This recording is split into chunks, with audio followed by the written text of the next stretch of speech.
어젯밤 9시까지 코로나19 신규 확진자는 7만여 명으로 집계됐습니다. 더블링 현상이 이어지며 83일 만에 7만 명대를 기록했습니다. 통일부가 탈북 어민 북송 영상을 공개했습니다. 국민의힘은 인권 유린의 실체가 드러났다며 철저한 진상규명을 촉구했고, 민주당은 선정적인 장면을 공개해 여론몰이를 하려 한다고 비판했습니다. 정부가 장기화하고 있는 대우조선해양 하청 노동자 파업과 관련해 불법 상황이 종식돼야 한다며 엄정 대응 방침을 밝혔습니다. 노조 측은 정부가 사태의 핵심을 외면한 채 공권력 투입을 시사했다며 반발하고 나섰습니다. 그제 새벽부터 각지의 택시 호출 시스템을 제공하는 업체가 해킹 공격을 받아 서비스가 중단돼 시민 불편이 이어지고 있습니다. 외국인으로 추정되는 해커는 복구 대가로 암호화폐를 요구한 것으로 전해졌습니다. 재작년 입주민 갑질에 시달리던 아파트 경비원의 극단적인 선택 이후 정부와 지자체가 각종 대책을 내놨지만 실효성이 없는 것으로 나타났습니다. 경비원 폭언, 폭행 사례가 오히려 늘고 있는 것으로 집계됐습니다. 한일 외교장관이 핵심 현안인 강제동원 배상 문제를 조속히 해결하기로 뜻을 모았습니다. 박진 외교부 장관은 오늘 기시다 총리를 만나 양국 관계 개선에 대한 윤 대통령의 의지를 전할 예정입니다.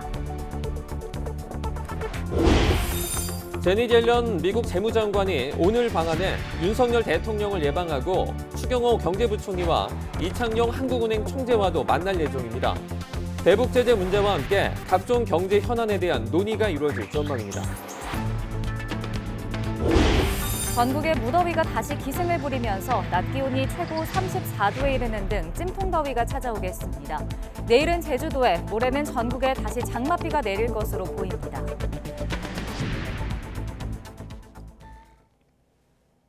시청자 여러분 안녕하십니까? 7월 19일 화요일 굿모닝 YTN 2부 시작합니다. 코로나19 재유행 속도가 빨라지면서 밤 9시까지 이미 7만 명이 넘는 신규 환자가 나왔습니다.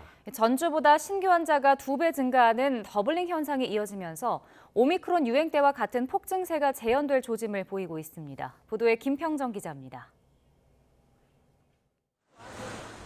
어제 0시부터 밤 9시까지 전국 17개 시도에서 코로나19 확진 판정을 받은 사람은 7만 497명으로 집계됐습니다. 전날 집계치보다 2.81배 많고 동시간대 기준으로 지난 4월 26일 이후 83일 만에 7만 명을 넘어섰습니다. 한 주 전인 지난 11일 동시간대 집계치와 비교하면 1.97배 증가했습니다. 2주 전인 지난 4일 동시간대 집계치보다는 4.11배 늘었습니다. 밤 9시 기준 집계치로도 한 주마다 2배씩 증가하는 더블링 현상이 이어지고 있는 겁니다. 이런 속도라면 확진자 수가 정점에 이르는 시기가 정부 예상보다 더 빨라질 수도 있을 것으로 보입니다. 이미 재유행 시기가 원래 정부가 예상했던 올 가을과 겨울에서 여름으로 당겨진 데 이어 정점 수준도 예상을 웃돌 수 있습니다. 질병관리청은 전파율이 31.5%일 경우 9월 26일에 18만 4,700명에서 정점을 이룰 것으로 예상했습니다. 전파율 41.5%의 가장 비관적인 예측에서는 9월 16일 20만 6,600명 정점이 예상됐습니다. 정부는 고강도의 거리두기 대신 4차 접종 같은 고위험군 보호에 집중한다는 계획이지만 확진자 증가세가 예상보다 가팔라지면서 추가 대응책에 대한 고민이 깊어질 것으로 보입니다. YTN 김평정입니다. 코로나19 백신 4차 접종 대상이 50대 이상으로 확대된 첫날인 어제 접종을 사전 예약한 50대는 13만여 명으로 집계됐습니다. 질병관리청은 어제 오후 4시 기준 50대 신규 예약자가 13만 1,482명으로 전체 50대 인구의 1.52%에 해당한다고 밝혔습니다. 이번 집계에는 18세 이상 기저질환자나 시설 종사자 등을 제외하고 나이 기준으로 50대만 포함됐습니다. 질병청은 또 카카오톡과 네이버, 의료기관 예비 명단 등을 통한 당일 잔여 백신 접종자 수도 과소축의 우려를 이유로 집계하지 않았습니다.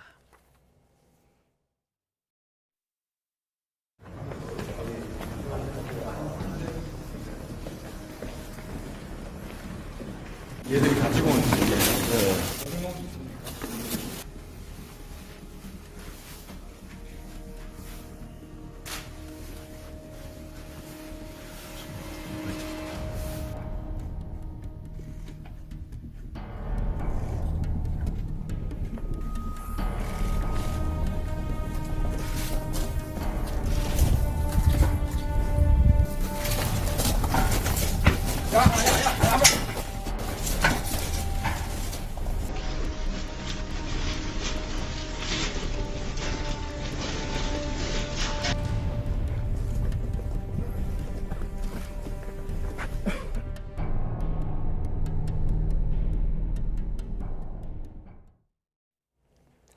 탈북어민 북송 사건을 놓고 신구 권력이 전면전을 벌이는 가운데 윤석열 대통령은 헌법과 법률을 따라야 한다며 강경한 입장을 밝혔습니다. 여야 정치권에서는 통일부에서 공개한 북송 당시 영상을 두고 갈수록 공방이 격화하고 있습니다. 박석영 기자가 보도합니다. 탈북어민 강제 북송 사건을 두고 대통령실과 정의용 전 국가안보실장이 완전히 다른 시각을 드러내며 신구 권력 갈등이 폭발한 가운데 윤석열 대통령이 직접 이번 사안에 대한 입장을 밝혔습니다. 대통령은 모든 국가의 사무가 헌법과 또 법률에 따라서 진행이 돼야 된다는 그런 원칙론 이외에는 제가 따로 드릴 말씀이 없습니다. 당연한 원칙을 강조한 것이지만 법을 강조함으로써 사실상 과거 정부를 겨냥한 검찰 수사에 힘을 실어준 거란 해석이 나왔습니다. 여야는 통일부에서 공개한 북송 당시 영상을 두고 치열한 공방전을 벌였습니다. 국민의힘은 사진으로 봤던 것보다 더 심각한 인권 유린의 현장이라며 철저한 진실 규명이 국가 의무라고 목소리를 높였습니다. 남북 평화 협력의 상징인 판문점이 순간 탈북자 인권 유린의 현장으로 뒤바뀌는 역사적 비극의 순간이었습니다. 판문점 앞에서 쓰러졌던 인권과 헌법의 가치를 다시 바로 세우겠습니다. 반면 더불어민주당은 선정적 장면으로 국민 감정선을 자극하려는 의도라며 통일부가 그런 일을 해야 하는 부서인지 이해할 수 없다고 반발했습니다. 선정적인 장면 몇 개를 공개해서 국민들 감정선을 자극하겠다 이런 취지인데 통일부라는 부처가 과연 그런 일을 해야 되는 부서인지 이해할 수가 없습니다. 이런 가운데 어민들이 타고 온 배에 살인의 증거가 될 만한 혈흔이 없었다는 혈흔 조작 의혹도 제기됐습니다.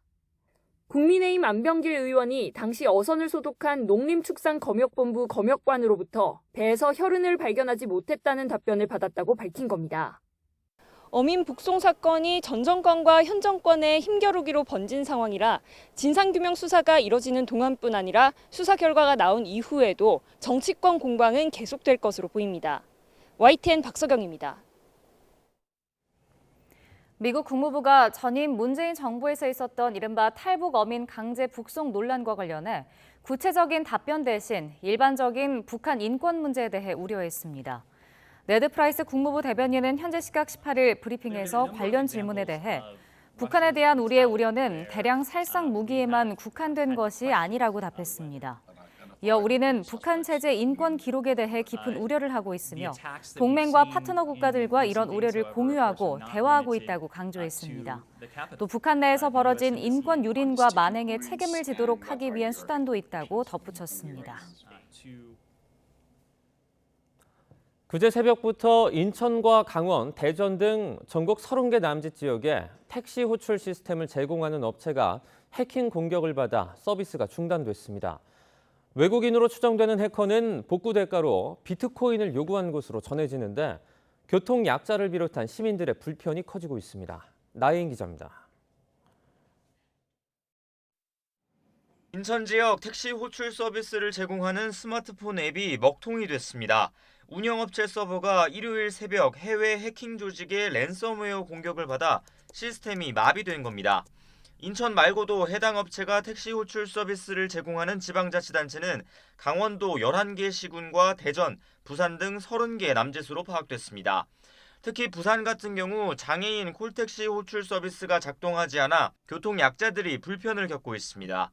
장애인 콜택시 자비콜 이용하시는 분들이 한 3,000 정도 되고요. 둘이받은 900에서 1,000콜 정도 돼요. 데이터 자체가 없는 상태라서 강제로 배차를 하는 거 위치 정보를 파악을 할 수가 없으니까. 산간 지역을 포함한 다른 피해 시군 역시 예전처럼 일반 전화로 택시 배차가 이루어지는 것으로 알려졌습니다. 랜섬웨어는 컴퓨터 시스템을 정상적으로 쓸 수 없도록 암호화하고 이를 풀어주는 대가로 돈을 요구하고자 퍼뜨리는 악성 프로그램입니다. 운영업체는 예비 서버를 둔 지자체 3곳의 호출 서비스는 자체 복구했지만 나머지 대부분 지역은 고객 정보나 가맹 택시 데이터를 확인할 수 없는 상황입니다. 일단 추가 피해를 막고자 해커가 요구한 우리 돈 1억 원어치 비트코인을 지급한 뒤 데이터 복구 키를 요구했습니다. 보니까 그 해커들이 야간에 이렇게 활동을 한다 그래서 그쪽 연락을 기다리고 있는 것이 새롭게 시스템을 다시 구축해서 이제 운영을 하게끔 만들어야 되는데 업체는 복구 키를 받게 되면 이틀에서 사흘 안에 시스템 운영이 정상화할 거라고 내다봤습니다. 업체는 한국인터넷진흥원과 피해 원인, 규모 등을 조사하고 있는데 경찰의 수사 의뢰도 검토하고 있습니다. YTN 나힌입니다. 고 최희석 경비원이 아파트 주민의 갑질에 극단적인 선택을 한 지도 2년이 넘었습니다. 정부와 지방자치단체가 잇따라 대책을 내놨지만 실효성 없는 대책에 오히려 폭언과 폭행 피해는 늘고 있습니다. 윤성훈 기자입니다. 한 남성이 경비원에게 연신 주먹질을 합니다.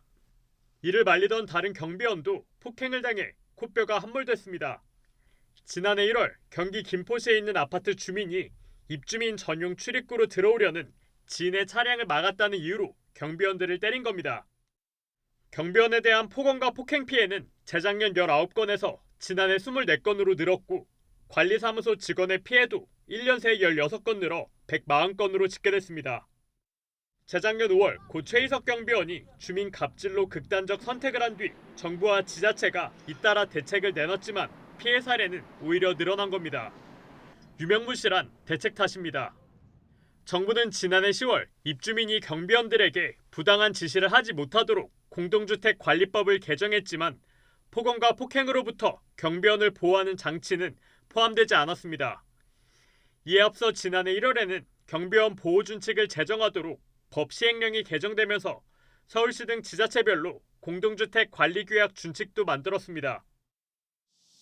하지만 서울시는 각 공동주택에 관리규약을 개정하라고 통보만 할 뿐 실제 개정이 이뤄졌는지는 확인하지 않고 있습니다. 따르지 않더라도 사실상 규제할 방법이 없기 때문입니다. 관리규약의 준칙 제정이 되면은 이제 이거를 자칙으로 뿌리잖아요. 그거를 뿌리기만 하고 현황 파악하지 못한 거죠, 저희가. 결국 경비원들은 폭언이나 폭행을 당하면 여전히 일터를 잃을 위험을 무릅쓰고 직접 고소하는 등 법적 대응에 나설 수밖에 없습니다. 더 실질적인 제도 개선이 필요하다는 지적이 나온 이유입니다. 피해를 신고해도 보호받을 수 있도록 입주민과 경비원을 직장 내 관계로 재정립하고 가해자를 직장 갑질로 처벌받을 수 있도록 해야 한다는 겁니다. 폭행을 하면 경찰서에 신고는 할 수 있지만 어떻게 보면 노동청이나 이렇게 직장 갑질이나 이렇게 신고를 할 수 있는 상황이 지금은 아닙니다. 직장 갑질로 처벌받을 수 있게 그렇게 그 제도적 보완을 해야 된다 이렇게 생각을 하고 있습니다.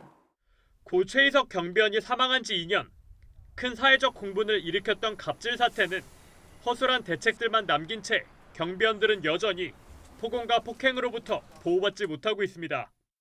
YTN 윤성훈입니다. 한일 외교장관이 4년 7개월 만에 공식 회담을 열어 강제동원 배상 문제를 조속히 풀자는 데 뜻을 같이 했습니다. 박진 외교부 장관은 오늘 기시다 총리를 만나 한일 관계 개선에 대한 윤석열 대통령의 의지를 전할 것으로 보입니다. 도쿄에서 이경아 특파원이 보도합니다. 박진 외교부 장관과 하야시 일본 외무성 장관이 도쿄에서 다시 만났습니다. 4년 7개월 만에 열린 한일 외교장관 회담입니다. 회담이 진행되고 있는 이곳 이이쿠라 공관 주변은 이전에 비해 한층 경비가 엄중해졌습니다. 두 장관은 공식 회담에 이어 만찬을 겸한 협의까지 약 3시간에 걸쳐 대화를 이어갔습니다. 핵심 의제는 강제동원 피고인 일본 기업 자산의 현금화 문제입니다. 박 장관은 이번 회담에서 현금화가 이루어지기 전에 바람직한 해결 방안이 나올 수 있도록 노력하겠다고 밝혔습니다. 여러 가지 좋은 의견들이 많이 나오고 있습니다. 그러한 상황을 일본 측에 설명을 하고 우리가 가장 합리적인 해결 방안을 모색할 수 있는 지혜를 모으도록 하겠습니다. 외교부 당국자는 이번 회담에서 강제동원 배상 문제에 대한 한국 정부의 설명을 일본 측이 경청했다고 전했습니다. 한국과 일본 정부 모두 이 문제의 조기 해결에 인식을 같이 했지만 피해자 측은 피고 기업의 배상 참여와 사과가 전제라고 못 박았습니다. 이것이 너무 원칙론이다. 만약 그러한 원칙을 고수한다면 우리가 이 자리에 모일 필요가 없지 않느냐. 같은 표현들이 있었기 때문에 이 자리가 의견을 수렴하는 것인지 아니면 피해자 측의 양보를 이끌어내기 위한 절차인지 좀 이번 회의에서 우리 정부는 또 일본 수출 규제가 글로벌 공급망 교란에도 영향이 있는 문제인 만큼 철회돼야 한다고 밝혔습니다. 박 장관은 앞서 수출 규제 해제와 한일 군사정보보호협정 지소미아 정상화를 함께 논의할 수 있다는 뜻도 내비쳤습니다. 이와 함께 북한이 7차 핵실험 등 추가 도발을 감행할 경우 강력한 대응이 필요하다는 데 뜻을 같이 했지만 대화의 문도 열려 있음을 분명히 했습니다. 무비자 재개 등 민간 교류 활성화 방안은 양국 모두 코로나가 다시 확산 중이라 시기를 못 받기 어렵게 됐습니다. 박 장관은 외교장관 회담에 이어 기시다 총리와도 만나 한일 관계 개선에 대한 윤석열 대통령의 의지를 전한다는 방침입니다. 도쿄에서 YTN 이경아입니다. 제닛 옐런 미국 재무장관이 오늘로 예정된 한국 정부 고위 당국자와 만남에서 대북 제재 문제를 논의할 것이라고 밝혔습니다. 옐런 장관은 북한이 핵무기 프로그램을 포기하도록 강하게 압박할 제재가 더 있다고 밝혔습니다. 보도에 김원배 기자입니다. 제닛 옐런 미국 재무장관이 오늘 서울에서 윤석열 대통령을 접견하고 추경호 부총리 겸 기획재정부 장관, 이창용 한국은행 총재와 만날 예정입니다. 옐런 장관은 어제 서울로 향하는 군용기에서 로이터 통신과 인터뷰를 가졌습니다. 옐런 장관은 오늘로 예정된 한국 정부 고위 당국자와 만남에서 아마 대북 제재 문제를 논의할 것이라고 밝혔습니다. 옐런 장관은 북한이 핵무기 프로그램을 포기하도록 더 강하게 압박할 제재가 더 있다고 밝혔습니다. 옐런 장관은 다만 구체적인 제재 내용이나 부과 시기는 밝히지 않았습니다. 옐런 장관은 또 미국이 어떤 핵실험도 매우 도발적으로 간주할 것이라고 말했습니다. 미국은 재무부 해외자산통제국에서 북한 등을 대상으로 한 제재 프로그램을 운영합니다. 옐런 장관과 윤석열 대통령, 추경호 부총리, 이창용 한국은행 총재와의 오늘 만남에서 북한의 자금줄을 차단하기 위한 추가 제재 방안이 논의될지 주목됩니다. 옐런 장관은 히토리와 태양광 패널 등 핵심 제품을 중국에 의존하지 않기 위해 한국을 비롯한 믿을 수 있는 동맹과의 교역 관계와 공급망 강화를 추진하고 있다고 밝혔습니다. 옐런 장관은 회복력 있는 공급망은 공급처를 다양화하며 지정학적 라이벌이 우리를 조종하고 우리 안보를 위협할 가능성을 최대한 제거하는 것을 의미한다고 말했습니다. 옐런 장관은 오늘 방문하는 LG 사이언스 파크에서도 연설을 통해 이런 메시지를 강조할 계획이라고 미국 재무부가 밝혔습니다. 옐런 장관은 연설에서 한국과 미국이 신뢰할 수 있는 국가와 공급망을 구축하는 프렌드 쇼링에 나설 것을 주문할 계획입니다. YTN 김원배입니다. 미국 중심의 반도체 공급망 치포 동맹에 우리나라가 참여하는 문제를 두고 중국이 견제에 나섰습니다. 수출 효자 종목인 반도체 대중 수출 의존도가 높은 만큼 우리 정부는 물론이고 반도체 업체들도 고심이 깊어지고 있습니다. 베이징에서 강정규 특파원입니다. 중국의 수도 베이징 중심가에 우뚝 솟은 삼성타워입니다. 2년 전 준공된 지상 57층, 지하 6층 규모의 건물로 삼성의 중국 사업 비중을 상징합니다. 스마트폰이나 TV 등 삼성 완제품의 중국 시장 점유율은 많이 떨어졌지만 반도체와 부품 같은 첨단 산업으로 질적인 변화를 꾀하고 있습니다. 특히 산시성 시안 공장은 삼성의 전체 메모리 반도체 생산의 40%를 차지하는 핵심 시설입니다. SK 하이닉스의 경우 장수성 우시에서 전체 생산량의 절반에 달하는 반도체를 찍어냅니다. 지난해 우리나라의 메모리 반도체 수출액 690억 달러 가운데 중국 수출 비율은 48%. 그러나 미중 간 반도체 패권 경쟁 속에 우리 기업들은 눈치 보기를 할 수밖에 없습니다. 최근엔 미국이 8월 말 시한으로 우리 정부의 치포 동맹 참여를 압박하고 있습니다. 우리나라를 비롯해 미국과 일본, 타이완 등 반도체 4강을 하나의 공급망으로 묶는 중국 포위 전략입니다. 중국은 관영 매체를 동원해 한국이 치포에 참여할 경우 득보다 실이 많을 거라며 견제에 나섰습니다. 우리 정부의 선택이 중국 반도체 시장 점유율에 직접적인 영향을 줄 것이라고 경고한 겁니다. 중국 현지에 대규모 생산 시설을 갖춘 우리 기업들은 숨죽이며 상황을 지켜보고 있습니다. 베이징에서 YTN 강정규입니다. 매일같이 신기록을 기록하던 국내 주유소 기름값이 오랜만에 내려가고 있습니다. 조만간 리터당 평균 가격이 2,000원 아래가 될 것으로 보이지만 불안한 국제 정세, 값이 더 뛸 수 있다는 불안도 여전합니다. 권남기 기자가 보도합니다. 5월 이후 쉼없이 오르던 국내 주유소 기름값이 2개월 만인 이번 달에야 내림세로 돌아섰습니다. 유류세 인하 직전인 지난달 30일보다 휘발유는 리터당 110원 넘게, 경유는 80원 정도 내려갔습니다. 유류세를 법정 최대한도로 인하한 효과도 있지만 무엇보다 미국의 금리 인상 속도에 경기 침체 우려가 커지며 국제 유가가 때마침 떨어진 덕이 큽니다. 국내 정유사 가격 기준인 싱가포르 시장 역시 최근 3주 동안 가격이 내리며 50일 넘게 이어지는 리터당 2,000원대 기록도 곧 깨질 거로 보입니다. 다만 해외 시장에서 휘발유 값이 경유값보다 더 큰 폭으로 떨어진 탓에 경유가 더 비싼 가격 역전 현상은 당분간 이어질 전망입니다. 미국의 드라이빙 시즌이 향후에 종료될 것을 감안해서 휘발유가 큰 폭으로 떨어진 반면 경유 같은 경우에는 산업용이나 어업용으로도 쓰임새가 다양하기 때문에 국제 유가가 내려도 13년 만에 1,320원대에 올라선 환율은 여전히 걱정거리입니다. 우리나라 같은 경우는 수입하는 나라이기 때문에 국제 유가만 볼 수는 없어요. 사실 환율이 계속 오르고 있어서 생각보다 많이 안 떨어질 수도 있어요. 여기에 러시아, 우크라이나 전쟁과 같은 불안한 국제 정세가 이어지면서 국제 유가가 아주 많이 떨어지진 않을 것이란 관측이 나옵니다.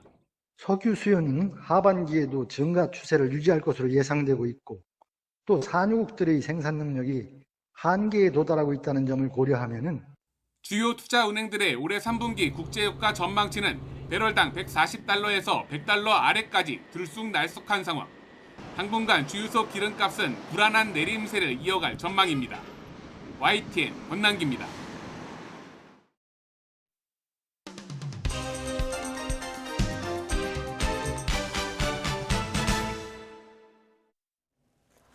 네, 7월 19일 화요일입니다. 오늘 아침 신문은 어떤 소식을 다뤘는지 짚어보겠습니다.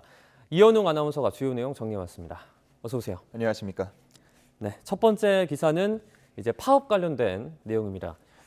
대우조선해양의 하청 노조 파업이죠. 이제 정부가 대국민 담화를 또 발표를 했다고요. 네, 그렇습니다. 어제 오전 윤석열 대통령이 관계 장관 회의를 긴급 소집을 했고요. 네. 오후에는 추경호 부총리가 관계부처 합동 담화문을 발표했습니다. 네. 중앙일보 지금 나와 있는 사진 보시면요. 추경호 부총리가 발표를 하고 있고 그 옆으로 한동훈 법무부 장관, 이상민 행안부 장관, 이정식 고용노동부 장관 등의 모습이 보입니다. 네. 중앙일보는 정부의 발언 수위가 이전보다 높아졌다고 봤는데요. 파업 행위를 불법으로 규정을 하고 엄중히 대응할 거라고 밝히면서 형사처벌과 손해배상 책임을 피할 수 없을 것이라고 말하기도 했습니다. 또 담화문에는 노조가 대화의 장으로 나오길 충분히 참고 기다렸다는 언급도 있었는데요. 이에 대해서 한겨레 신문에서는 교섭을 거부한 적이 없다는 노조 측 인터뷰를 전하고 있었습니다. 김영수 조선하청 지회장은 단순히 횟수만 늘리는 교섭이 아니라 합의에 이를 수 있는 교섭을 원했는데 그게 잘 되지 않아서 파업을 하게 됐다고 말했고요. 그러면서 사태를 장기화한 건 대우조선해양 원청이라고 지적하고 있었습니다. 네. 또 노동자들의 목숨을 내던진 투쟁을 불법으로 매도하는 건 노동자에게 죽으라고 말하는 것과 같다는 금속노조 성명 내용도 함께 담고 있었습니다. 네, 다음 기사입니다. 북한 어민 강제 북송 사건으로 보이는데요. 이제 영상을 공개를 했는데요. 신문들은 어떻게 다루고 있습니까? 네, 그렇습니다. 조선일보 먼저 준비를 했는데요. 포승줄도 모자라 테러범 진압용 케이블 타이로 추가 결박이라는 제목을 담고 있습니다. 네. 아마 영상 보신 분들도 자세하게 보지 않았다면 케이블 타이가 있었나 이런 생각하실 수 있겠는데요. 조선일보에서는 영상 초반 판문점 자유의 집에서 대기하는 모습에서 지금 사진 오른쪽입니다. 손목에 케이블 타이로 추가 결박한 것이 확인됐다고 전하고 있었습니다. 네. 자유의 집에서 나올 때는 안대와 포승줄을 풀었는데 이는 유엔사의 요구 때문이었다는 정보 당국 관계자의 말도 싣고 있었습니다. 한편 동아일보에서는 여야의 대립 양상도 담고 있었는데요. 국민의힘 하태경 의원은 북한 어민들이 여러 차례 귀순 의사를 밝혔다면서 정의용 전 청와대 국가안보실장이 밝힌 내용은 잘못된 주장이라고 공개 반박했습니다. 반대로 우상호 민주당 비대위원장은 정부가 떨어진 지지율을 만회하기 위해서 신북풍몰이에 나섰다면서 이제는 희대의 흉악범을 비호하는 데까지 이르고 있다고 지적했습니다. 이번 영상 공개로 경색된 정국이 더욱 장기화할 조짐을 보이고 있습니다. 네, 이제 사건에서 자료가 하나씩 공개될 때마다 논란이 계속해서 좀 커지는 것 같은데요. 저희가 계속해서 눈여겨보도록 하겠습니다. 네. 다음 기사입니다. 이제 여야를 보면요, 좀 내부적으로도 계속해서 신경전이 좀 이어지고 있는 것 같습니다. 여당 먼저 저희가 보겠습니다. 권성동 대행과 그리고 장제원 의원입니다. 화해를 하는 듯 하더니 다시 충돌을 했다고요. 네, 그렇습니다. 서울신문 제목 보시면요. 윤핵 간 화해 사흘 만에 다시 충돌이라는 제목입니다. 네. 지난 15일에 권성동 대행과 장제원 의원 오찬을 함께 했었죠. 근데 며칠 지나지 않아서 다시 신경전이 펼쳐지고 있습니다. 최근 논란이 됐던 대통령실 사적 채용 논란과 관련해서 권 대행의 해명이 부적절했다는 비판을 받고 있는데요. 이와 관련해서 장 의원 SNS에 권 대행의 발언이 무척 거칠다.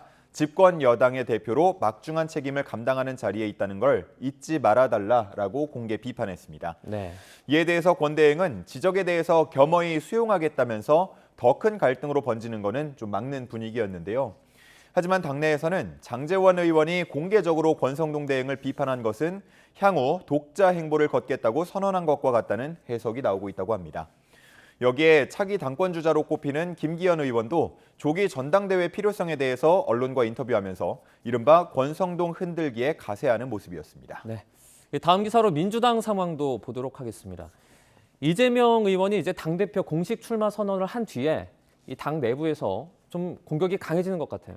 네, 그렇습니다. 중앙일보 제목 보시면요. 또 다른 당대표 후보인 서른 의원이 이재명 의원의 변호사비 대납 문제를 언급한 내용을 담고 있습니다. 네. 라디오 인터뷰에서 나온 얘기인데요. 당시에 이 의원의 재산 상태 등을 고려해보면 누가 대납해줬다고 보는 게 상식적이라고 언급했습니다. 이재명 의원이 사법 리스크를 안고 있다는 점을 다시 한번 지적한 셈인데요. 그러면서 집권 여당 측면에서는 이 의원이 야당 대표가 되는 게 좋을 거라면서 바둑으로 보자면 꽃놀이패와 같다고 비유하기도 했습니다. 박용진 의원도 이재명 흔들기에 가세하는 모습이었는데요. 본인 스스로 선거 패배에 책임이 있다고 하면서 다음에는 이길 수 있다고 하는 근거가 뭐냐라고 지적을 했고요. 이 밖에도 조응천 의원, 이원욱 의원 등도 잇따라 비판의 목소리를 냈습니다. 한편 이른바 친명계 의원들은 반격에 나섰는데요. 김용민 의원은 다른 후보들에게 오로지 이재명 흠집내기만 하려면 왜 선거에 나온 것이냐라고 되물었고요. 네. 또 민영배 의원은 상대 당에서 이재명 의원을 공격하기 위해 내세운 논리를 아군을 향해서 사용하고 있다고 지적하기도 했습니다. 네. 다음 기사입니다. 최근에 인하대에서 이 성폭행 사망 사건이 발생하면서 정말 큰 충격을 낳았습니다. 그런데 올해에도 이 캠퍼스 안에서 발생한 이 성범죄가 적지 않다고요. 네, 맞습니다. 동아일보를 보시면요. 올해 있었던 캠퍼스 내 성범죄 사례를 여러 건 함께 싣고 있었습니다. 네. 지난 4일이었는데요. 연세대학교에서는 한 의대생이 여자 화장실 안에서 옆칸 학생을 불법 촬영하다가 현행범으로 체포되는 일이 있었고요. 또 지난달 고려대에서는 축제 기간에 한 30대 남성이 다수의 여성 신체를 몰래 찍다가 붙잡혀서 역시나 현행범으로 체포된 일이 있었습니다. 네. 또 지난 5월에는 성균관대학교에서 성추행 신고가 접수돼서 경찰이 나선 일도 있었고요. 이렇게 다수의 캠퍼스 내 성범죄 사례가 올해에도 잇따르고 있었습니다. 신문에서는 사회적 거리두기가 해제된 후 대면 수업이 재개된 점, 또 최근에 대학 축제가 부활하면서 술자리가 늘어난 점 등이 캠퍼스 성범죄 증가에 영향을 미친 것으로 풀이된다고 했습니다. 이렇게 증가하는 캠퍼스 내 성범죄를 막기 위해서 각 대학도 대책 마련에 나서는 모습이었는데요. 먼저 인하대의 경우에는 교내 건물 출입 시간을 제한하거나 사전에 승인받은 학생만 출입하도록 하는 방안을 검토 중이라고 전했습니다. 또 교내에 CCTV를 추가 설치하고 보안 인력을 확충하는 방안도 함께 고려하고 있다고 합니다. 또 다른 학교들도 야간 순찰을 강화하거나 성폭력 예방 교육의 실효성을 점검하고 별도의 특별 교육을 추진하기로 하는 모습이었습니다. 네, 이제 지성의 전당이 돼야 할 대학교에서 다시는 이런 일이 좀 발생하지 않았으면 좋겠습니다. 네. 다음 기사입니다. 네, 마지막 기사인데요. 이제 유희열 씨가 표절 논란에 휩싸였습니다. 진행을 하고 있는 프로그램에서도 하차를 선언했다고요. 네, 맞습니다. 한국일보 기사 함께 보실 텐데요. 유희열 씨가 최근 발표한 신곡이 일본 음악가 사카모토 류이치의 음악과 유사하다는 표절 의혹이 제기된 이후 과거에 발표했던 음악들에 대한 추가 표절 의혹이 잇따랐습니다. 네. 논란이 점점 커졌는데요. 결국 유희열 씨는 진행하던 음악 프로그램에서 하차하기로 결정을 했습니다. 대표적인 프로그램 중 하나가 2009년부터 13년 넘게 진행하던 유희열의 스케치북이라는 프로그램인데요. 오늘 마지막 녹화를 진행한다고 하고요. 이 녹화분이 방송이 되는 오는 22일을 끝으로 프로그램은 폐지될 전망이라고 합니다. 네. 다만 유희열 씨는 추가 표절 의혹 등에 대해서는 선을 긋는 모습을 보였는데요. 하차를 알리는 입장문에서 표절 의혹에 대해서 동의하기 어려운 부분이 있다. 각자의 견해이고 해석일 수 있지만 저로서는 받아들이기 힘든 부분들이다라고 말을 했습니다. 한편 처음 표절 의혹이 제기됐을 때 나온 유희열 씨 측 사과문에 대한 비판도 계속되고 있는데요. 당시에 유희열 씨는 무의식 중에 기억 속에 남아있던 유사한 진행 방식으로 곡을 쓰게 됐다라고 말해서 유체 이탈 사과라는 비판을 받기도 했습니다. 네. 이에 대해서 김성수 문화평론가는 이 정도 인정하고 사과하면 됐지라는 안일한 생각이 논란을 더 키웠다면서 문화계에서는 반면교사로 삼아야 한다고 지적하고 있었습니다. 네, 오늘은 참 아쉬운 기사들이 좀 많았던 것 같습니다. 여기까지 듣겠습니다. 고맙습니다. 감사합니다.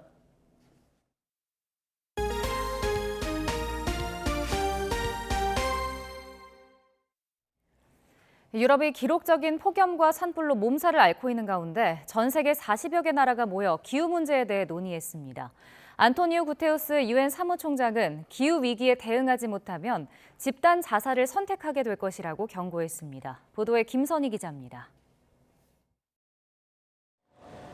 시뻘겋게 타오르는 산불이 온 세상을 집어삼킬 듯 맹렬하게 번지고 있습니다.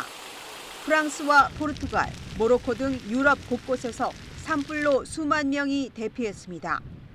폭염으로 인한 사망도 잇따르고 있습니다. 포르투갈에선 일주일간 폭염으로 600여 명이 사망하고 스페인도 300명을 훌쩍 넘겼습니다. 영국은 처음 적색 폭염 경보까지 발령했습니다. I've been a meteorologist for about 30 years and I've never seen the charts that I've seen today. 끔찍한 기후재앙 속에서 전 세계 40개 나라가 대응책 마련을 위해 한자리에 모였습니다. 2009년 코펜하겐 기후회담이 실패한 이후 독일 주도로 열린 장관급 연례 회담입니다. 안토니오 구테우스 유엔 사무총장은 작심한 듯 경고성 메시지를 쏟아냈습니다. We have a choice, collective action or collective suicide. It is in our hands. 독일은 파리 기후협약을 잊어서는 안 된다며 산불과 폭염은 지구온도 상승을 1.5도 아래로 제한해야 한다는 것을 여실히 보여준다고 말했습니다. Putins brutaler Angriffskrieg gegen die Ukraine, sein Einsatz von Energie als Waffe, die rasant steigenden Energiepreise, all das bestärkt uns nur in diesem Ziel.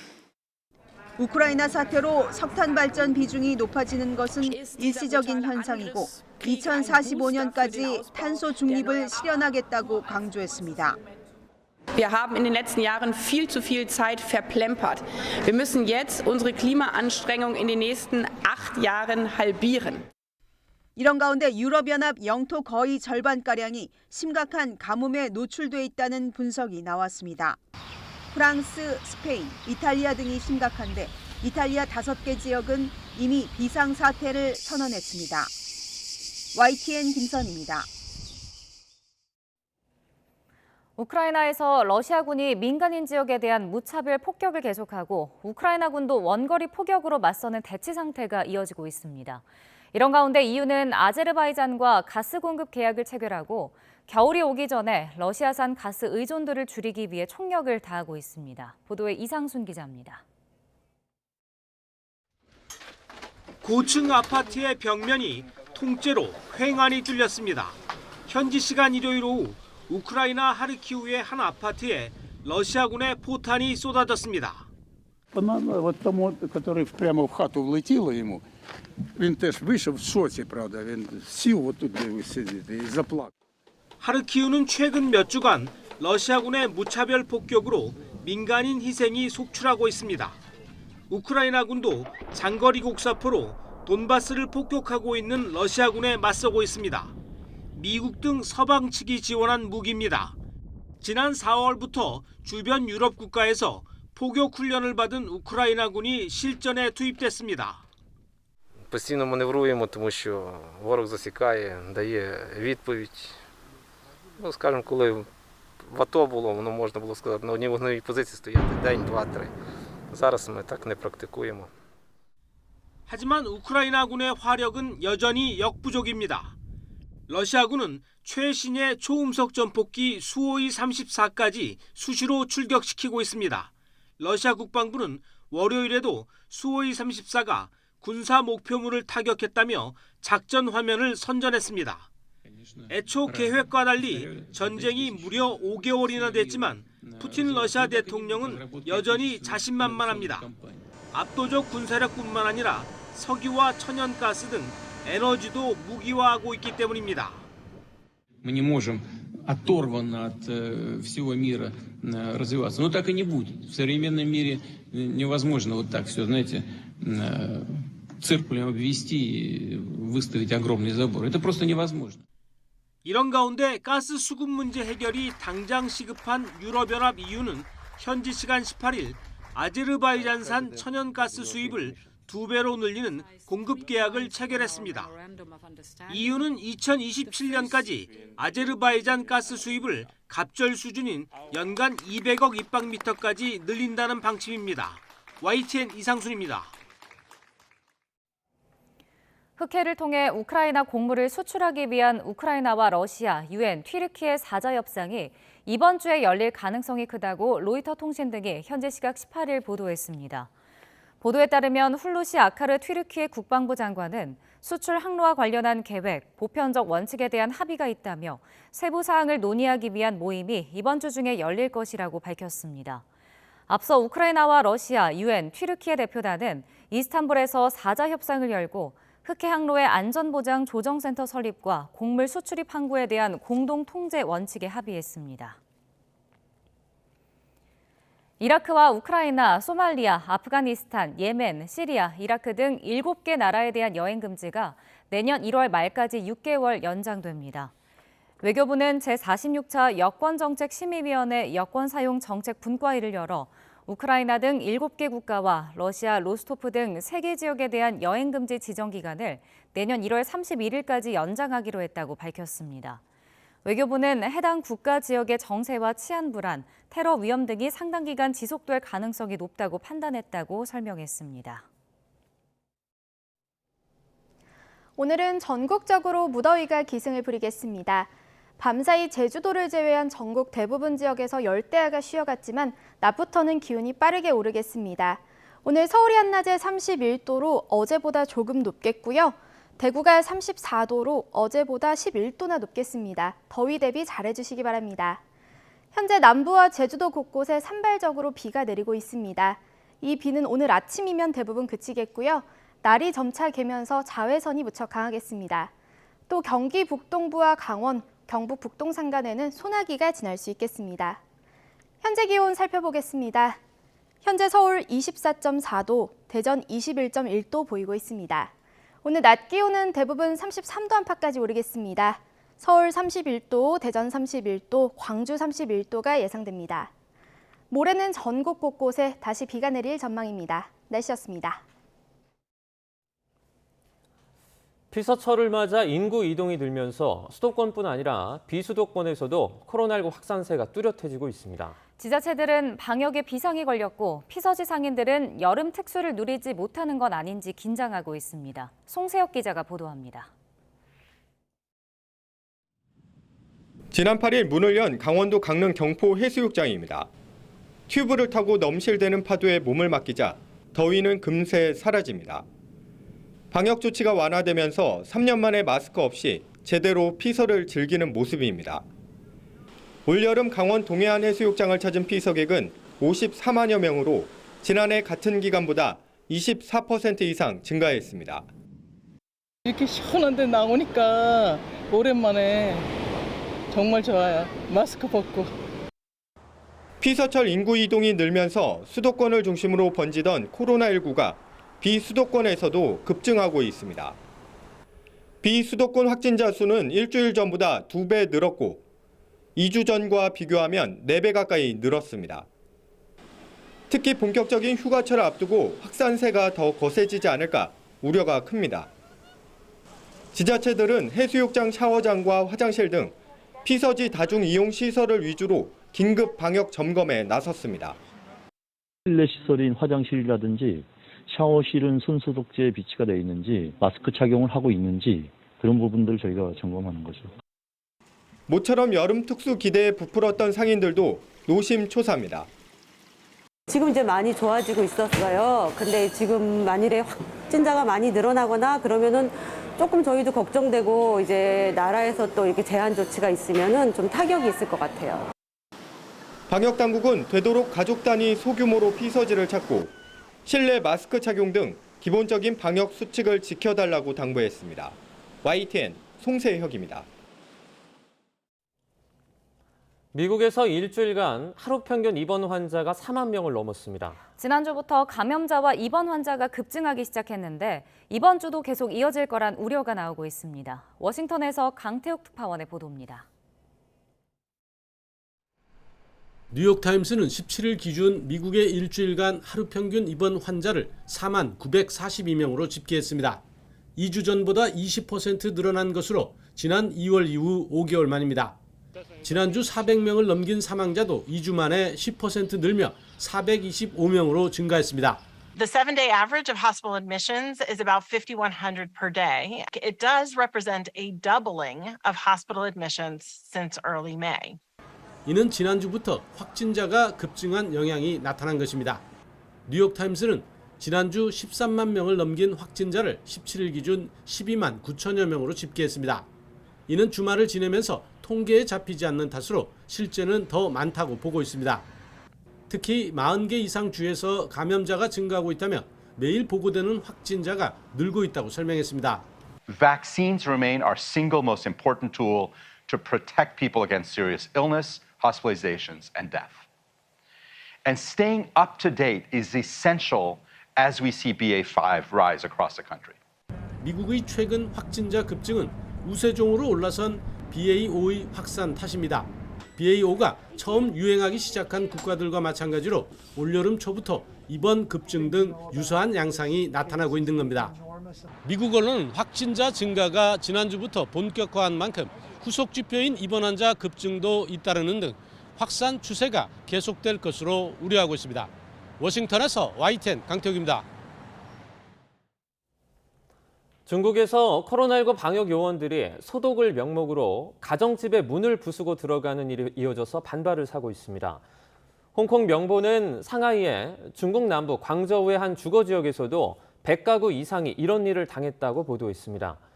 중국 소셜미디어 웨이보에도 아파트의 여러 집 현관문이 열려 있고 잠금 장치가 부서져 바닥에 나뒹구는 영상이 올라왔습니다.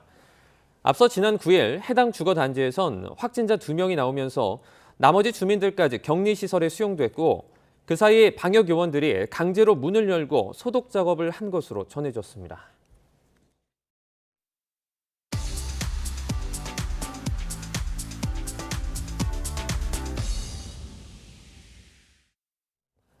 경제 소식을 빠르게 전달해 드립니다. 오늘 굿모닝 경제는 권혁중 평론가와 함께하겠습니다. 어서 오십시오. 어서 오세요. 네, 안녕하십니까. 네, 오늘은 외환 시장부터 저희가 살펴보도록 하겠습니다. 원달러 환율이 지금 1,310원대에서 계속 머물고 있습니다. 네. 원화의 가치가 이제 상대적으로 좀 떨어지면서 외환 보유고가 줄고 있죠. 네, 맞습니다. 시장에서 우려할 정도로 보지는 않고 있는데 일단은 줄고 있다는 것이 이제 팩트라고 보시면 되겠습니다. 네. 일단 원달러 환율이 이제 어제 외환시장에서 8.7원 정도 이제 하락을 했는데 사실 그러다 보니까 1,317원 정도에서 이제 마감을 했습니다. 근데 문제가 뭐냐면 지금의 이제 시장에서 원화 가치가 계속적으로 떨어지고 있다는 것이죠. 워낙 그 강달러 지세다 보니까 그러다 보니까 지금 원화 가치를 이제 떠받치기 위해서 계속적으로 외환 보유고를 쓰면서 달러를 매도하고 있다 이렇게 보시면 되겠는데요. 네. 그 6월 말 외환 보유액이 한 4,382억 8천만 달러를 이제는 보고 있습니다. 사실 이제 환율 자체가 이렇게 문제가 되고 있는 것이 사실 올해 1월 3일 기준으로 본다 그러면 환율이 1,193원 정도로 이제 시작을 했거든요. 네. 외환시장이. 근데 지금 뭐 지난 7월 15일 같은 경우에는 1,326원까지 이제는 올라섰으니까 사실 네. 그 정도로 우리나라의 원화 가치가 떨어져 있는 상태다. 그래서 그만큼 또 강달러 지속을 계속되고 있다라고 보시면 되겠습니다. 아까 말씀드린 것처럼 외환 보유액 자체가 지금 한 4,382억 달러 정도가 되고 있는데 사실 이게 전달 대비해서 한 94억 정도가 좀 떨어진 상태거든요. 네. 이렇게 본다 그러면은 금융위기 때 2008년도 때 그 당시에 이제는 117억 달러 정도가 떨어졌습니다. 그 전달 대비해서. 네. 그 전달 대비해서 그러다 보니까 13년 7개월 만에 지금 현재 이제 가장 많이 좀 떨어진 상태다. 이렇게 본다 그러면 사실 뭐 시장에서 좀 우려는 좀 하고 있다라고 이게 좀 팩트로 말씀드리겠고 네. 지금 이게 넉 달째 좀 감소되고 있습니다. 그러다 보니까 지금 한 240억 달러 정도가 총 이제 빠진 상태고 그래서 지금 정부가 이제 환율 방어에 나서고는 있습니다. 처음에는 이제 구두 개입을 했었어요. 사실 시장에서 이제는 지켜보고 있다, 모니터링 하고 있다 하다가 이제 실력 행사에 좀 나섰거든요. 그래서 네. 외환 보유고 쓰면서 원화 가치를 떠받치고 있다, 계속적으로 달러를 매도하고 있다. 그래서 지금 걱정되는 것이 달러 곡간이 비어가고 있다라는 표현이 지금 딱 맞는 것 같다라고 생각을 해봅니다. 네. 네. 근데 과거 우리나라 외환 보유액 기록을 좀 살펴보면 97년에 IMF 외환 위기 직전 그리고 네. 2008년에 글로벌 금융위기 당시에 가장 많이 줄었었잖아요. 네네. 지금도 좀 심각한 그 상황으로 가고 있다 말씀해 주셨는데 네네. 한국은행은 또 예전처럼 그렇게 우려할 만한 상황은 아니다라고 했는데 그 이유가 있나요? 일단은 우리나라만 지금 가치가 떨어진 게 아니라 전 세계 통화 가치가 다 떨어지고 있다. 그러니까 달러만 강세고요. 그다음에 자국의 통화들이 다 지금 가치가 하락하고 있기 때문에 네. 과거와 좀 다르다라는 것이 이제 한국은행의 이제 판단이다라고 보시면 되겠습니다. 지금 엔화 가치가 이번 연도 들어와서 이제 17% 좀 떨어졌고요. 유로화가 한 11% 정도 가치가 좀 하락했습니다. 원화가 한 9.5%, 중국 위안화가 한 6.25% 정도 가치가 좀 떨어진 상태다 보니까 지금 보시면 아시겠지만 엔화 같은 경우에는 이게 24년 만에 최저치로 떨어진 상태고요. 네. 그다음에 유로화 같은 경우는 20년 만에 최저치로 가치가 좀 떨어진 상태입니다. 네. 그러니까 우리나라만 문제가 돼서 우리나라만 뭐가 문제가 돼서 사실 뭐 가치가 떨어졌다 그러면 심각한 문제가 되겠죠. 근데 이제 한국은행이 판단한 것처럼 뭐 워낙 지금 대외적인 변조 때문에 변이 때문에 사실 변수 때문에 그러다 보니까 뭐 강달러만 지속되고 있고 다른 자국 통화들은 다 가치가 하락하고 있다. 그렇기 때문에 우리나라의 문제만은 아니다라는 게 사실 한국은행의 이제 판단이라고 보시면 되겠고요. 네. 지금 그렇게 된다 그러면은 그럼에도 불구하고 사실 뭐 원화 가치가 계속 떨어진 상태고 무엇보다 무역 적자가 심화되고 있는 부분이 있습니다. 그다음에 아시겠지만 한미 금리 역전 현상이 일어날 것이기 때문에 사실 뭐 그런 거 봤을 때도 지금의 달러 보유고가 좀 낮아지고 있는 것은 외환 보유액이 이럴 때 쓰라고 있긴 있지만은 그래도 네. 계속 낮아지고 있다는 것은 사실 우리가 경각심을 좀 가져야 될 부분이다라고 좀 생각을 해보겠습니다. 네. 마침 제니 델런 미 재무장관이 또 방한을 합니다. 네. 통화 스워프 관련된 얘기가 지금 계속해서 나오고 있는데요. 주요 안건으로 지금 떠올라 있죠. 사실 이제 공식적인 아젠다는 아닙니다. 왜냐하면 이게 그 통화 스와프 같은 경우에는 사실 중앙은행들 간의 신용 거래이지 이게 장관들끼리 얘기할 내용은 사실 아니거든요. 그러다 네. 보니까 사실 공식적인 아젠다로 보기는 좀 어렵고 하지만은 이제 거론을 할 것이다라고 시장에서는 조금 기대를 하고 있습니다. 네. 만약에 장관 회의에서 거론이라도 한다, 통화 스와프에 대해서 얘기를 한다라고 봤을 때는 사실 시장에서는 좀 화색을 할 가능성, 근데 긍정적으로 받아들일 가능성은 굉장히 높다라고 볼 수가 있겠고 네. 통화 안정에 큰 도움이 될 것이다라고 보고 있습니다. 통화 스와프는요, 이렇게 두 나라가 이제 자국 통화와 그다음에 삼국 통화, 상대 통화국과 맞교환하는 방식으로 되거든요. 그러니까 한 자국 통화가 외환 위기가 와요. 그러면은 이제 그 상대국 통화를 가져올 수 있게 됩니다. 네. 그렇게 되면 당연히 환율 안정에 큰 도움이 되겠죠. 그러다 보니까 뭐 지금으로서 말씀드리면 달러가 원화의 가치를 떠받쳐준다. 이렇게 이제는 표현할 수가 있겠습니다. 그래서 네. 통화 스와프의 얘기만 나와도 옐런 장관이 얘기만 해도 사실 통화 당국에 봤을 때 큰 어떤 도움을 줄 수 있다라고 볼 수가 있겠고 네. 시장에서는 그래서 이제 좀 기대를 하고 있습니다. 사실 좀 비공식적이라도 네. 통화 스와프의 대의가 좀 나아주기를 하고 있고 긍정적으로 보는 이유가 이미 한미 정상회담 때 각 나라는 각국의 통화에 대해서 관심을 기울인다는 얘기를 서로 했었거든요. 그러다 보니까 그거의 연장선에서 이렇게 통화 스와프 얘기가 좀 나아주지 않을까 이렇게 보고 있고요. 네. 뭐 일단 공식적인 아젠다는 아니다라고 볼 수 있겠고 공식적인 아젠다는 이제는 역시나 북한에 대한 제재라고 볼 수가 되겠습니다. 그래서 북한의 제재에 대한 얘기가 분명히 이제 나올 것으로 보고 있고요. 빈곡식적으로만 나와줘도 아까도 말씀드렸지만 환율에는 좀 안정이 될 것이다 보고 있고 네. 특히 아까도 말씀드렸지만 한국은행에서는 공식적으로 이런 얘기를 합니다. 이게 뭐 한국만의 별도의 통화 스와프는 좀 어려운 부분이 있다 보니까 네. 사실 공식적으로 좀 꺼내기도 좀 부담스러운 부분이 있겠고요. 그래서 지금 상황으로는 아마 그 옐런 장관이 방안을 해서 이렇게 좀 흘러가지 않을까라고 좀 생각을 해보겠습니다. 조금 전에 그 통화 가치 하락 말씀해 주시면서 네. 이제 일본이랑 유럽 말씀해 주셨는데 네. 그 스와프가 체결이 돼 있잖아요. 네네. 그런데도 많이 떨어진 상태거든요. 맞습니다. 체결이 돼도 네. 뭐 영향이 별로 없다 이런 의견도 있어요. 그렇죠. 시장에서는 그런 얘기를 해요. 통화 스와프가 우리나라가 뭐 의견이 나오고 얘기가 나와도 사실 그렇게 큰 힘은 발휘하지 않을 것이다 이렇게 보고 있는데 네. 사실 그 환율이라는 것은 이제 심리적인 투자자들의 심리적인 안정감도 굉장히 크게 작용하거든요. 그래서 통화 스와프가 사실 지난해 말에 우리는 종료가 됐습니다. 그래서 지금 시장에서 가장 원하는 거는 상시 통화 스와프인데 네. 사실 그거는 사실 좀 기대하기는 힘든 부분이고 다시 한번 통화 스와프가 그래도 한 번만 체결이 된다 그러면 외국 투자자들이 봤을 때 우리나라의 원화 가치가 떠받칠 수 있기 때문에 심리적 안정은 크게 작용할 것이다. 이렇게 좀 기대를 하고 있습니다. 네. 이외에도 앨런 장관이 이제 글로벌 공급망 해결을 위해서 프렌드 쇼어링을 추진할 것으로 알려졌는데 일단 이게 뭔지 좀 자세히 설명 좀 해주세요. 예, 프렌드 그러면 친구잖아요. 쇼어링은 이제 생산 시설을 의미합니다. 한마디로 지금의 이제는 차량용 반도체도 문제였지만은 반도체 자체가 지금 공급이 안 되다 보니까 공급망 위축이 다가온 거거든요. 네. 그래서 미국 중심으로 한마디로 이제 반도체 공급망을 이제 친한 나라끼리 구축을 하자라고 이야기하고 있는 것이죠. 네. 이게 이제는 옐런 장관이 얘기하고 있는 프렌드 쇼어링의 개념이다라고 보시면 되겠습니다.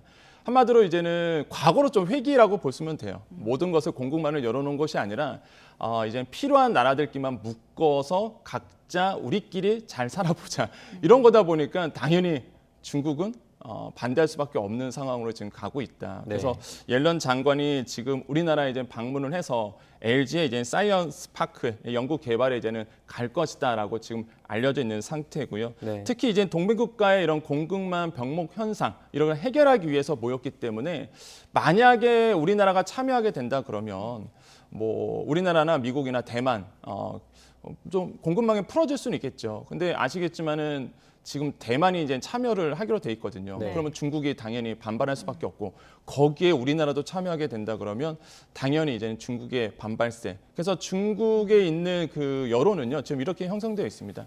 뭐 이미 공산당 일간지도 얘기를 하고 있는데 네. 중국 시장 잃어갈 수 있다. 사실 뭐 반도체 최대 시장은 또 중국이기도 하고요. 그래서 중국이 이제는 은연중에 이제 압박을 하면서 중국 시장을 잃어갈 수 있다라고 이제는 얘기를 하고 있습니다. 그래서 정부 당국자들은 지금 고심이 많을 거예요. 참여를 안 할 수는 없거든요, 현실적으로. 네.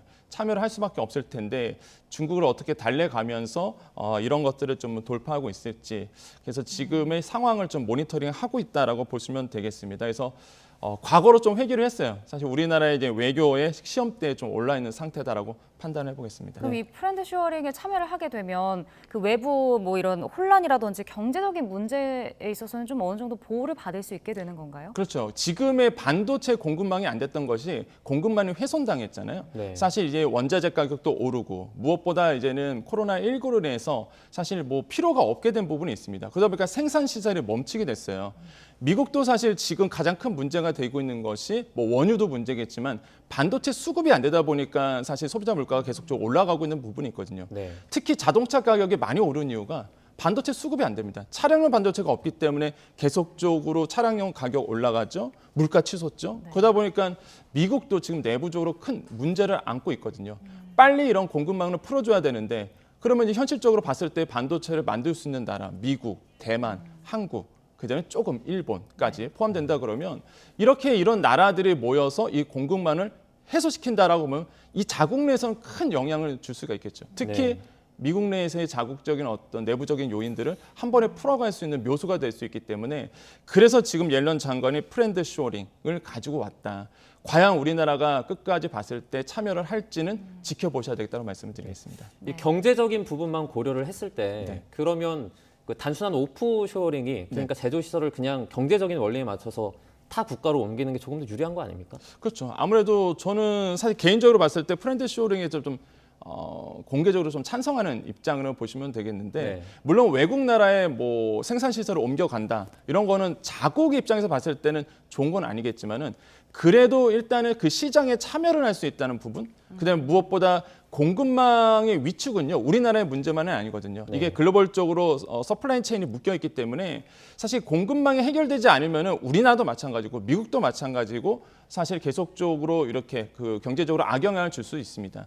그렇기 때문에 공급망을 빨리 해결해 줄 수 있는 부분이 나와줘야 되는데 지금 상황으로는 사실 각국의 어떤 그 자국의 이해관계가 있기 때문에 풀어줄 수 없는 부분이 있거든요. 지금 막혀 있는 부분이 있기 때문에. 네. 그래서 지금 좀 강압적으로 그다음에 의도적으로 이 공급망을 묶어서 풀어가겠다는 것이 미국의 정책이다라고 보시면 되겠고요. 네. 저는 개인적으로 봤을 때에 뭐 따라갈 수밖에 없는 상황이라고 본다 그러면 오히려 더 적극적으로 참여를 해서 차라리 이런 반도체 공급망을 풀어나가는 것이 더 좋지 않을까. 물론 중국 시장에 대한 점유율은 좀 떨어질 수 있는 부분이 있습니다. 네. 그래서 중국에서는 이런 얘기를 합니다. 일간지를 좀 읽어보면 좀 공개적으로 노골적으로 압박을 하고 있거든요. 한마디로 한국에서 만약에 이렇게 공급망에 참여를 하게 된다 그러면 중국이 어쩔 수 없이 반도체 굴기라고 표현하잖아요. 네. 자국의 반도체 생산을 더 늘려갈 수밖에 없고 자연스럽게 한국의 반도체의 중국의 시장 점유율은 떨어질 수밖에 없을 것이다라고 하면서 이제 압박을 하고 있는 상태다. 그래서 네.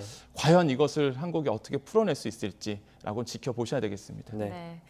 자, 이번엔 금리 인상 여파도 좀 알아보겠습니다. 변동금리가 고정금리보다 더 높아지는 역전 현상이 일어났네요. 네. 사실 이게 저도 이제는 깜짝 놀라는 게 사실 이제 변동금리 자체가 지금적으로 계속적으로 좀 높아지고 있다.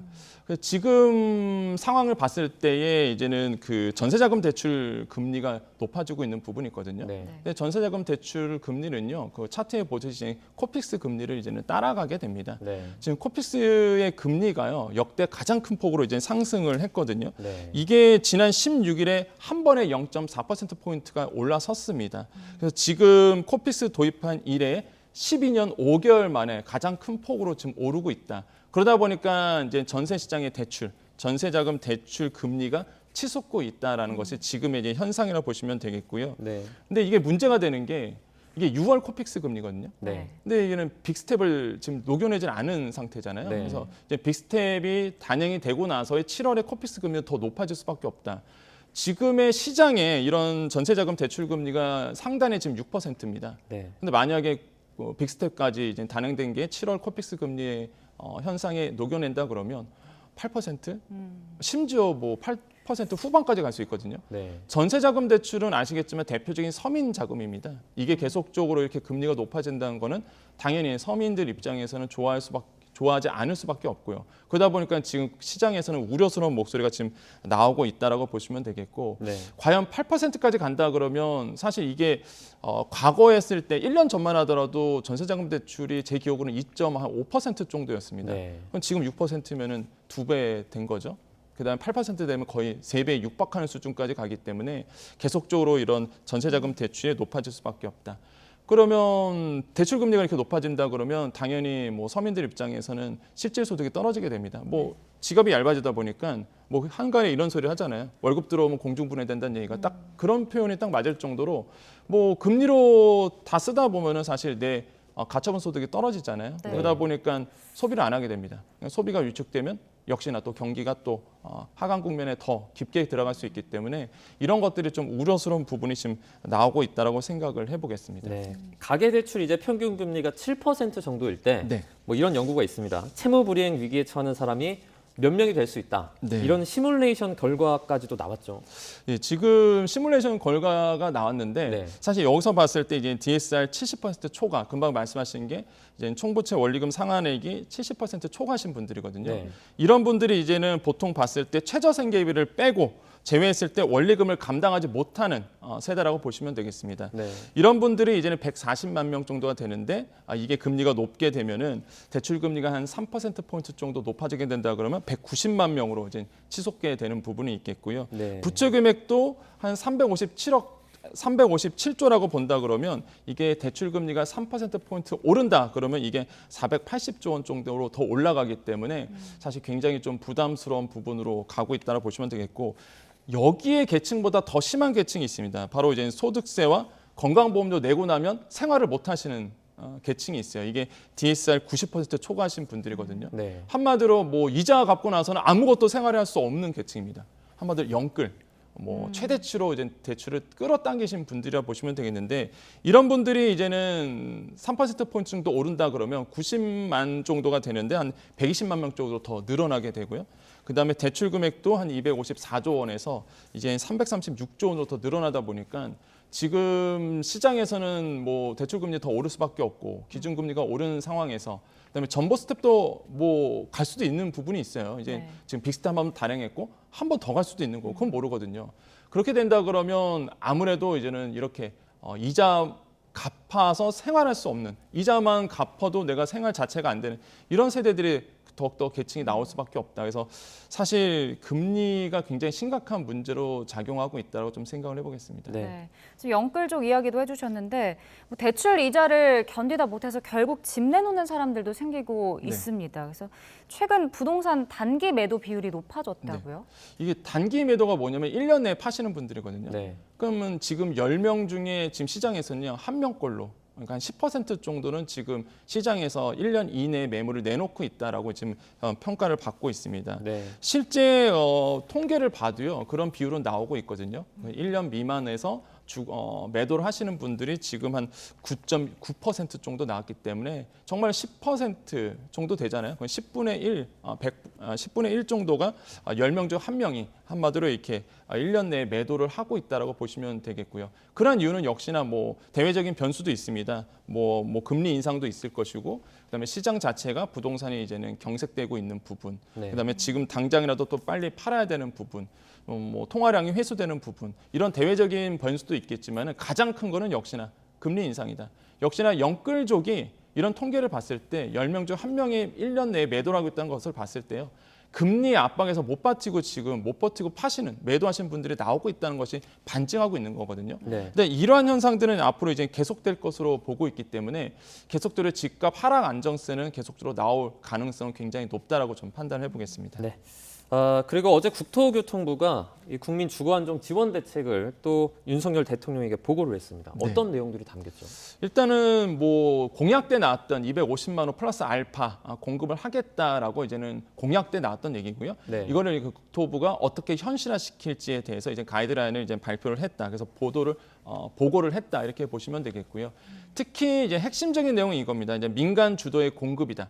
근데 그 전까지는 공공 주도였다 그러면 이제 네. 민간 주도로 해서 공급을 늘려가겠다는 것이 이제는 국토부의 이제 안건이다라 보시면 되겠습니다. 뭐 이런 거겠죠. 이제 주민은 땅을 출자하고 민간 기업들은 이제 자금을 출자해서 개발에 들어가겠다라는 것을 볼 수가 있겠고 이런 것을 봤을 때 여러 가지 이유 중에서 저는 좀 핵심이 조합 설립이 없이도 도시 역세권의 개발을 이제 촉진하겠다는 부분이 저는 굉장히 조금 기본의 상식과 조금 많이 깼다라고 봤을 때 그만큼 이제 공급의 압박을 좀 느끼고 있다고 생각을 해보겠습니다. 그래서 민간 주도로 민간 자본을 투자해서 아파트를 짓겠다, 공급을 늘리겠다라고 볼 수가 있겠고 이러한 것이 이제는 어제 국토부의 이제는 보고였다라고 보시면 되겠습니다. 네.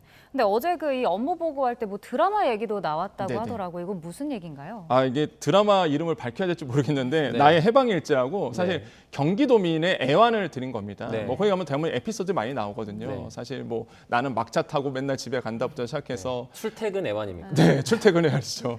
그래서 그러다 보니까 사실 이제 경기도민의 애완을 얘기하면서 빨리 GTX에 대한 부분이 당연히 나올 수밖에 없다. 그래서 GTX-A라든지 아니면은 지금 현재 본다 그러면 DEF 임기 내에 이제는 예탈을 하겠다라고 보시면 되겠고요. 네. 그렇게 되면 수도권에 있는 이 교통망이 좀 편리해지다 보니까 이런 것을 빨리 해결해서 경기도민이라든지 수도권의 교통망을 해결하라는 이제 윤 대통령의 지시도 있었고 그것을 네. 수행하겠다라는 국토부 장관의 얘기도 나섰다라고 생각을 해보겠습니다. 네, 알겠습니다. 여기까지 듣겠습니다. 권혁증 평론가와 함께 경제 이슈들 짚어봤습니다. 고맙습니다. 네, 감사합니다.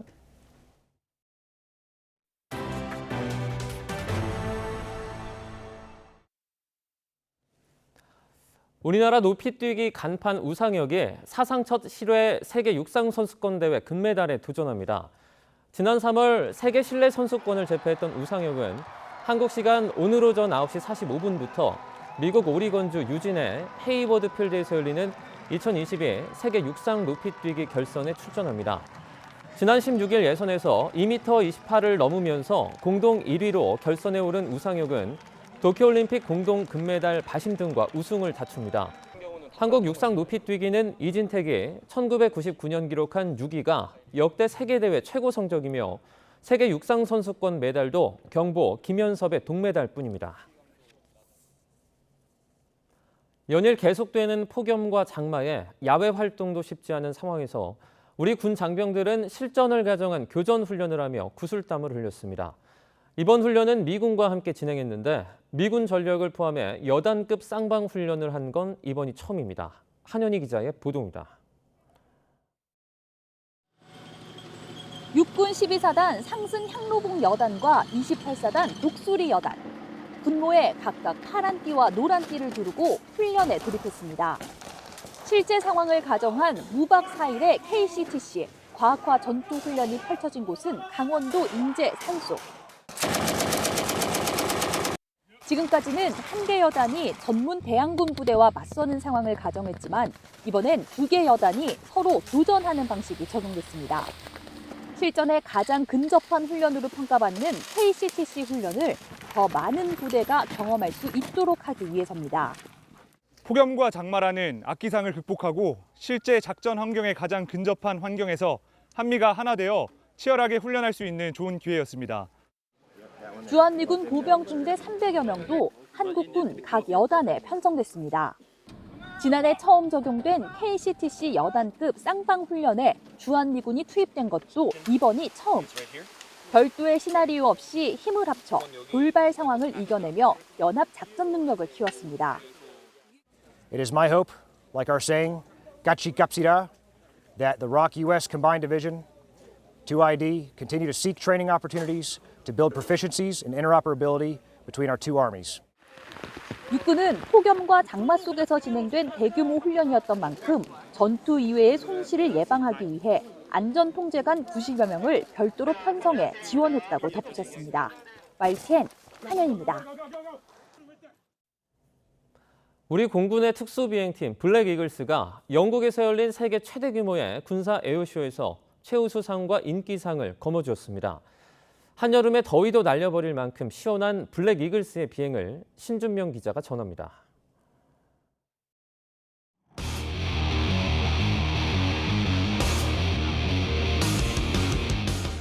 관중석 위에 나타난 블랙 이글스가 화살 모양의 대형으로 창공을 가로지릅니다.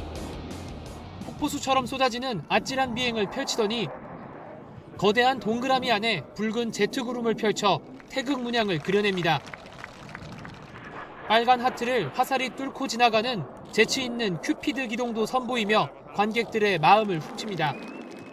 Formation they break where they do the rolls as well. I can't remember what that's called, but that's a really unique one. I've not seen someone do that before. 국산 초음속 고등훈련기 T-50 8대로 편성된 특수비행팀 블랙 이글스가 지난 15일부터 사흘간 영국 리아트 군사 에어쇼에 참가했습니다. 블랙 이글스는 8기의 항공기가 하나처럼 움직이며 항공기의 전후면을 보여주는 웨지롤 등 24가지의 화려한 고난도 기동을 선보였습니다. 여기에 영국을 대표하는 가수 존 레논의 노래 이매진과 K-팝 그룹 블랙핑크의 노래까지 곁들여 관객들의 찬사를 받았습니다. T-50 골든 이글스가 엄청난 정말 파워풀한 우리나라의 자랑스러운 그 비행기인 것 같더라고요. 그래서 너무너무 가슴이 뭉클할 정도로 자랑스럽습니다. 지난 1971년 처음 개최된 리아트 에어쇼는 영국 페어포드에서 진행되는 세계 최대의 군사 에어쇼입니다. 올해는 영국과 프랑스, 독일 등 17개국에서 200여 대의 항공기가 참여했는데 블랙 이글스는 34개국 38개 팀이 경합한 공연에서 최우수상과 인기상을 거머쥐며 공군의 위상을 높였습니다. 성공적으로 에어쇼를 마쳐서 영국 국민 및 전 세계인들이 모인 이곳에서 대한민국 전투 조종사들의 뛰어난 기량과 대한민국 항공기 T-50의 뛰어난 우수성을 블랙 이글스는 오는 22일까지 영국 판버러에서 열리는 에어쇼와 방산 박람회에도 참석해 국산 항공기의 우수성을 전 세계에 알릴 계획입니다. 블랙 이글스 김민호! YTN 신준명입니다. 대전에서 15년 넘게 몰래 운영돼 온 불법 개 도축장이 적발됐습니다. 시민단체는 정부와 지방자치단체가 개 도축장을 사실상 방치하고 있어서 이 끔찍한 불법 도축이 반복될 수밖에 없다고 목소리를 높였습니다. 보도에 양동훈 기자입니다. 좁은 우리 안에 다닥다닥 붙어있던 개들이 한 마리씩 밖으로 나옵니다. 바닥이 뚫려 있는 이른바 뜬장에 갇혀있던 개들이 이송용 차량으로 옮겨집니다. 오랜 기간 불법으로 개를 도축하는 농장이 있다는 신고를 받고 경찰이 시민단체와 함께 구출에 나섰습니다. 경찰과 지방자치단체, 시민단체는 농장에서 개 24마리를 구조해 그중 14마리를 이곳 보호센터로 옮겼습니다. 나머지 10마리는 다른 보호시설로 보내졌습니다. 경찰은 농장 주인이 적어도 15년이 넘게 개를 도축해온 거로 보고 있습니다. 도축시설치고는 작은 규모지만 흉기나 올가미를 쓰는 등 개에게 심각한 고통을 주는 방법을 쓴 거로 조사됐습니다. 도축하고 이런 부분이 증거가 다 나왔고 동물보호법 위반으로 입건을 해서 조사하는 쪽으로 진행을 하겠습니다. 개 구조에 참여한 시민단체는 현재 정부와 지방자치단체가 불법 개 도축장을 내버려둔 상태나 다름없어서 문제가 개선되지 않는다고 비판했습니다. 불법 행위임이 명백하고 또 불법적으로 이제 행해지고 있는 장소들이 많은데 이런 것을 적발하고 제보하고 또 단속하고 폐쇄시키는 것은 거의 시민들이 나서서 지금 하고 있는 실태입니다. 지난해 말 정부 주도로 출범한 개 식용 문제 논의를 위한 위원회는 결론을 내지 못한 채 운영 기간을 무기한 연장했습니다. 불법 개 도축에 대한 해결 방안 논의가 지연되는 사이 개들이 좁고 불결한 환경에서 사육되다가 고통스럽게 목숨을 잃는 일이 계속 반복되고 있습니다. YTN 양동훈입니다. 유치원비를 전용한 혐의 등으로 재판에 넘겨진 이덕선 전 한국유치원 총연합회 이사장이 1심에서 일부 유죄가 인정돼 징역형의 집행유예를 선고받았습니다. 다만 위장업체를 통해 교비 10여억 원을 빼돌렸다는 혐의는 정확한 액수가 특정되지 않아 무죄가 선고됐습니다. 황윤태 기자가 보도합니다. 지난 2018년 10월 17개 시도교육청이 사상 처음 발표한 전국 사립유치원 감사 결과에 온 국민은 충격에 빠졌습니다. 유치원장들이 교비로 명품이나 외제차를 사거나 위장업체 등을 통해 돈을 빼돌리는 등 수천 건의 비리가 적발된 겁니다. 이에 사립유치원 재정도 국가가 관리해야 한다는 목소리가 커졌지만 한국유치원총연합회를 중심으로 한 사립유치원들은 사상 초유의 유치원 개원 연기로 맞서면서 국민의 공분을 사기도 했습니다. 재산권의 정당한 보상을 인정하지 않을 뿐 아니라 교육자로서의 자존심마저 무참히 짓밟힌 이 시점에서 유치원의 폐원이 줄지어 늘어날 것은 분명해 보입니다. 개원 연기를 이끌었던 이덕선 당시 한유총 이사장도 당시 교육청 감사 결과를 토대로 사기와 사학법 위반 혐의로 기소됐습니다. 학부모들로부터 교육비 47억 원을 받아낸 뒤 위장업체들을 통해 교재와 교구대금을 부풀려 차액 14억 원을 챙긴 혐의가 적용됐습니다. 또 딸 이름으로 된 체험학습장 시설비와 한유총 연합회비 명목으로 교비 수억 원을 부정 사용한 혐의 등도 받았습니다. 하지만 3년여 만에 열린 1심 선고에서 재판부는 이 전 이사장의 일부 혐의만 유죄로 인정해 징역 8개월에 집행유예 2년을 선고했습니다. 재판부는 이 전 이사장이 한유총 연합회비와 딸 이름의 체험학습장 시설비 등으로 교비 4억 5천여만 원을 전용한 것이 인정된다고 판단했습니다. 단, 이 전 이사장이 학부모들을 상대로 사기를 저질렀다는 혐의에 대해선 피해자와 피해 액수가 특정되지 않았다며 기각했고 위장업체를 통해 교비를 빼냈다는 혐의도 증거불충분으로 무죄를 선고했습니다. 검찰은 피해 규모가 특정되지 않았다는 이유로 일부 공소를 기각한 건 부당하다고 반발했습니다. 이 전 이사장 측도 일부 혐의가 유죄로 인정된 데 대해 유감스럽다는 뜻을 밝혔습니다. 무죄 부분이 있고 하기 때문에 검찰이나 피고인 측이나 다 항소 여부를 검토하게 될 겁니다. 검찰과 이 전 이사장 양측 모두 1심 선고에 대해 항소를 검토하겠다는 방침이어서 유치원비 유용 혐의를 둘러싼 법정 공방은 한동안 이어질 전망입니다. YTN 황윤태입니다. 다음 달 6일 서울 광화문 광장 재개장을 앞두고 세종대왕 동상이 27개월 만에 묵은 때를 벗겨내고 있습니다. 먼저 세종대왕 동상 얼굴에서부터 고압 세척기로 물을 분사해서 공사 분진과 미세먼지 등 오염물질을 제거합니다.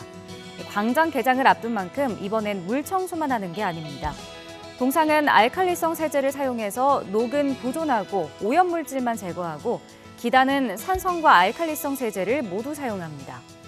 오는 26일부터는 기단에 특수 보호제를 뿌려서 마감 처리하게 됩니다. 또 이순신 장군 동상은 모레부터 세척을 시작합니다. 서울시는 다음 달 6일 면적은 2배, 녹지는 3배가 늘어난 광화문 광장을 재개장하는데 한결 말끔해진 세종대왕 동상과 이순신 장군 동상을 만나볼 수 있을 것으로 보입니다. 케이블 채널 ENA 수목 드라마 이상한 변호사 우영우가 인기를 끌면서 일부 에피소드가 활용된 원작의 판매량도 증가하는 등 출판계에서도 이른바 우영우 효과가 나타나고 있습니다. 출판계에 따르면 16부작 드라마 우영우의 에피소드 원작 에세이는 총 3권으로 일부 회차별 사건을 변호사들이 쓴 수기집에서 발췌해 사용했습니다. 지난달 말부터 판매를 시작한 조우성 변호사의 에세이 한 개의 기쁨이 1000개의 슬픔을 이긴다는 드라마 방영 시점과 맞물려 교보문고와 예스24, 알라딘 등 온라인 3대 서점에서만 3주 동안 5,500부 이상 팔린 것으로 나타났습니다. 서울 명동에 있는 예술영화 전용관인 CGV 명동역 시내 라이브러리가 다음 달 영업을 종료합니다. CGV 측은 코로나19로 운영상 어려움이 가중됐고 임대료와 관리비 부담으로 더는 운영하기 어려워 부득이하게 영업을 종료하게 됐다고 설명했습니다. CGV 명동역 시내 라이브러리는 예술영화 전용 상영관이자 장서 11,000여 권을 소장한 국내 최초 영화 전문 도서관입니다. 유럽연합 EU 영토의 거의 절반가량이 심각한 가뭄에 노출돼 있다는 분석이 나왔습니다. EU 행정부 격인 집행위원회는 현재 시각 18일 집행위의 공동연구센터가 낸 보고서에서 EU 영토의 46%가 주의보 수준, 11%가 경보 수준의 가뭄에 노출돼 있다고 밝혔습니다. 이러한 가뭄 노출은 곡물 수확량과 잠재 수확량을 줄였으며 물 저장량 감소로 수력 발전과 다른 발전소 냉각 시스템 등 에너지 부문에도 심각한 영향을 미친 것으로 조사됐습니다.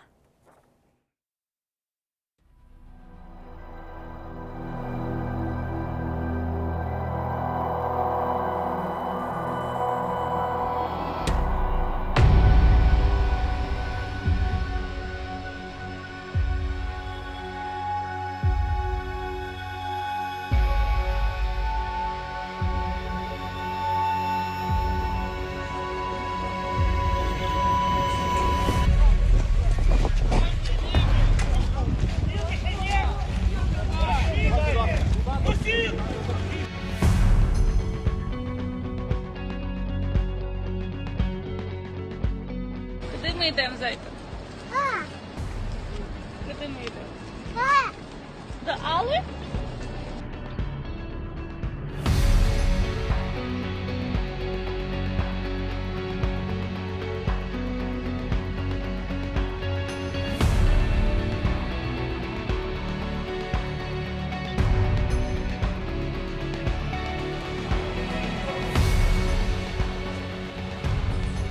Если мы сейчас скажем, что эта девочка, ее дочь погибла, у нас не будет никаких шансов выписать ее мать. Повышение давления хотя бы на 10 единиц приведет к тромбозу. Либо инсульт, либо инфаркт. В оселях Твоїх, Господи, де всі святі... Цювала, і для Тебе вона звучиться пісня. Як ми будемо без Тебе жити? Я не побачила, не побачила. Не веди нас, Господь.